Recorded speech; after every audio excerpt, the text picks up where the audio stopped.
Hi, my name is Teacher Michael, and welcome to my YouTube channel. The reward that I'm going to be sharing today is a ping pong reward.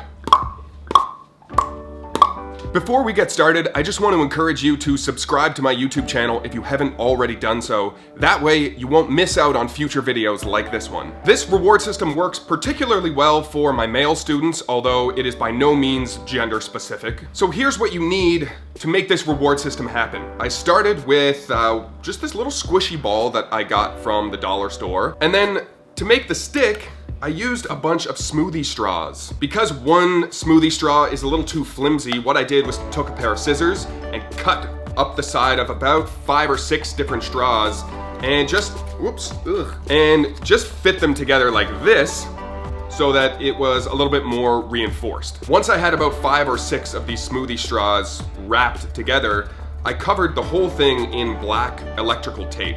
And that just makes it a little bit more sturdy, a little bit more robust. Then I took my squishy ball and an X-Acto knife, cut a little hole into the ball, and jammed my smoothie straws into the ball and just gummed it up with a whole bunch of hot glue.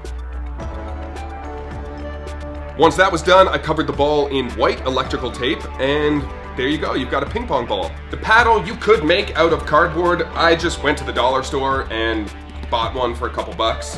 And here you go, that's all you need. Smoothie straw, a ball, and a paddle. So here's how it works in the classroom. When I reward my student with a star, I say to them, "Do you like to play ping pong?" Most of them say yes, and then we begin. Ready?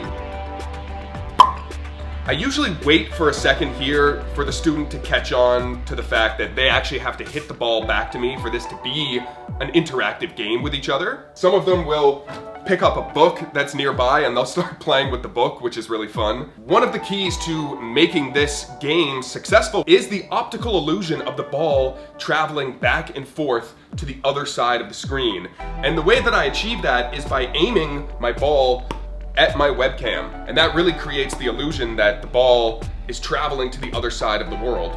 Here's a little clip of how it looks in real time with one of my students.